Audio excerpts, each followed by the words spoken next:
वो कहते हैं कि मुर्दे को तो दफनाया जाता है, जिंदे को जो है, जिंदे से उम्मीद है कि वो मिशन को चला सकता है। एक महत्वपूर्ण बात कि सोए हुए आदमी को, जो सो गया है, उसको तो जगाया जा सकता है, लेकिन जो आंख बंद करके बैठा जानबूझ के, उसको जगाना टेढ़ी खीर है। यही सबसे बड़ी लड़ाई कि जो लोग मिशन मूवमेंट को समझते हैं, आंदोलन को समझते हैं, वो लोग जहां भी रहते हैं काम करते हैं, लेकिन जो लोग काम ही नहीं कर रहे हैं उनको भी तैयार करने के लिए हमें घर से निकलना चाहिए।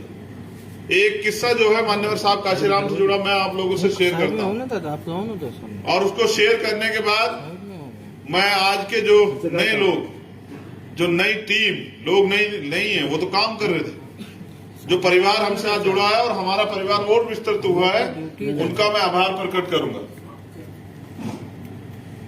किस्सा है, कुछ नए लोग मान्यवर काशीराम साहब के कैडर में आए, वो ज्वाइन करना चाहते थे, वो दूसरी पार्टी को छोड़ के आए थे। काशीराम साहब के एक साथी ने उनसे कहा कि मान्यवर 2-3 लोग आए नेता, उनको हमें जो है ना पार्टी में ज्वाइन कराना है, ओहदा देना है। तो काशीराम साहब ने कहा कि भाई एक मोमबत्ती और माचिस लेके आया जाए, और एक कार्यकर्ता मोमबत्ती और माचिस लिया। काशीराम साहब ने उसका धागा खींच लिया और उससे कहा कि अब इसको जला के दिखाओ। तो कार्यकर्ताओं ने कहा ये तो मान्यवर अब नहीं जल सकती। काशीराम साहब ने कहा कि फिर कैसे जलेगी बताओ। तो एक कार्यकर्ता ने कहा कि इस मोमबत्ती को एक उचित ताप पे पिघालना पड़ेगा, फिर इसको धागे को सांचे में डाल के ये मोम उसमें डालना पड़ेगा, तब ये तैयार होगी, तब ये जलने लायक होगी। काशीराम साहब ने कहा कि तुम समझदार महसूस होते हो। तो मान्यवर ने कहा कि पहले नौजवानों को मिशन की भट्टी में, वैचारिक भट्टी में तपना पड़ेगा, तब जाके वो आंदोलन का काम कर सकते हैं, तब जाके वो जो है एक अच्छे लीडर बन सकते हैं। तो ये तो हमारी तपी तपाई जो है ना बहन है, जो काम कर रही है आंदोलन का। ये अभी इसने मुझसे कहा कि आई ने मुझसे कहा कि ये कहती है मैं शादी नहीं कराऊंगी। देखो, मैं काशीराम नहीं बन सकता हूं, मान्यवर काशीराम जैसा दोबारा कोई नहीं आ सकता, बाबा साहब अम्बेडकर जैसा कोई दोबारा नहीं आ सकता, तथागत बुद्ध जैसा कोई नहीं आ सकता, फूले साहू जैसा कोई दोबारा नहीं आ, किसी महापुरुष जैसा कोई नहीं। हम तो महापुरुष है ही नहीं।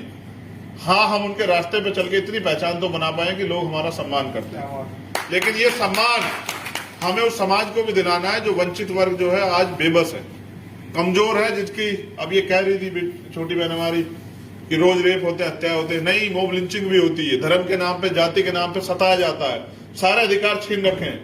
और मैं अभी से पहले मीटिंग में कह रहा था कि जिनमें आपस में करुणा होती है वो आपस में नहीं लड़ते। उनको लड़ना उनसे चाहिए जिन लोगों ने अधिकार छीने, जिन्होंने हमें यहाँ मजबूर किया इस हालात के लिए, लेकिन हम लोग आपस में लड़ते रहते। तो आपस में लड़ने वाले लोग यानी कि मूवमेंट को सही तरह नहीं समझे।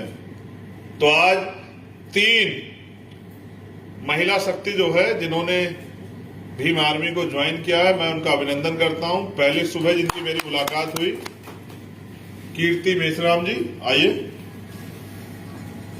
दूसरी हमारी छोटी बहन दया बंसोड़े, और मुझे आशा उम्मीद है कि वो अपने दम पे जो है ना पूरे देश दुनिया में पहचान बनाएंगे अपने काम पे। उसके अंदर बहुत बल है, वो दिखने को मिलता है।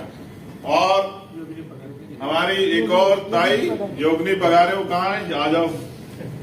तो जिस परिवार में एक दिन में 3-3 जो है महिला शक्ति शामिल होती है, वो परिवार तो बहुत ताकतवर हो जाता है। तो मैं आपका स्वागत करता हूं, अभिनंदन करता हूं और विश्वास दिलाता हूं कि भीम आर्मी में आपके स्वाभिमान सम्मान को कभी ठेस नहीं पहुंचेगी। और ये हम लोग परिवार की तरह रहेंगे, और परिवार की तरह वंचित वर्ग के लोगों का, बहुजन समाज के लोगों के दुख सुख को बांटने का काम करेंगे। अभी मैं पुणे से लौटा हूं, बहुत तकलीफ है जो पुणे मैंने महसूस किया। स्लम्स के नाम पे जो है और बिल्डिंग के नाम पे बिल्डर जो है गरीबों के घर उजाड़ रहे हैं। और ये भी बताया गया कि सुबह 5 बजे छोटे छोटे बच्चों को घर से निकाल दिया गया, बहनों को पीटा गया, बहनों को जबरदस्ती गलत जगह छुआ गया, उनको उठा के ले जाके जो है गुंडों ने बाहर कर दिया, उनके घर उनका सामान दबा दिया। ये लोकतांत्रिक व्यवस्था नहीं है, ये न्यायिक व्यवस्था नहीं है, ये तो जुल्म जाती है, तानाशाही है।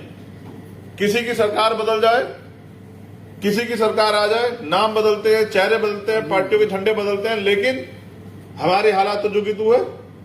अभी मैं मुंबई आया था लास्ट टाइम, तो मुंबई में एक पूरा परिवार बैठा हुआ था, एक पूरी बस्ती बैठी हुई थी। उन्होंने कहा कि भाई साहब हमसे वादा हुआ था कि आपको घर देंगे, इतने घर दे दिए, वो भी चूने लग गए हैं, टूटने लग गए, कहाँ के जाएं। वो हमारे लोगों ने, जो शहर में हमारे लोग रहते हैं, उन्होंने रोजगार तैयार किया है, उन्होंने ये शहर बसाए हैं। अपनी कमर पे ना ईंटें उठा उठा के ये शहर उन्होंने तैयार किए हैं। आज अमीरों को उन गरीब लोगों से बदबू आने लगी, नफरत होगी, वो उनको निकाल फेंकना चाहते हैं। उनका असली उद्देश्य ये नहीं कि निर्माण हो, मेट्रो आए, मॉल बने। अगर मेट्रो लानी है तो अमीरों की कोठियां क्यों नहीं तोड़ देते? वो स्लम्स के ऊपर से क्यों आना चाहती है मेट्रो? क्या मेट्रो भी गरीबों की विरोधी है? मेट्रो भी और मजलूमों की, दलितों की, मुसलमानों की, पिछड़ों की, आदिवासियों की विरोधी है? नहीं, ये सरकार हमारे लोगों की विरोधी है, नहीं चाहती कि हमारे लोग थोड़े से पैसे कमा के अपने बच्चों को आगे तैयार कर पाए। तो मैं आपसे भी अनुरोध करूंगा कि अन्याय को बढ़ावा देने का मतलब ये है कि अन्याय को और ताकतवर करना। तो जहां भी जुल्म जाती है उसके खिलाफ मिलकर लड़े और विश्वास जागरूक करे कि भीम आर्मी वो बदलाव करेगी जो अभी तक नहीं हुआ। तो मैं स्वागत करता हूं अभिनंदन, और इनके साथ जो लोग, जिन लोगों ने ज्वाइन किया, उनका भी स्वागत करता हूं। हम लोग मिलकर जो है इस लड़ाई को जीतेंगे। और अपनी बहनों के पीछे चट्टान की तरह खड़ा उनका भाई, तुम जानती हो ना। हाँ, तो मिलकर काम करेंगे। जय भीम, जय भारत।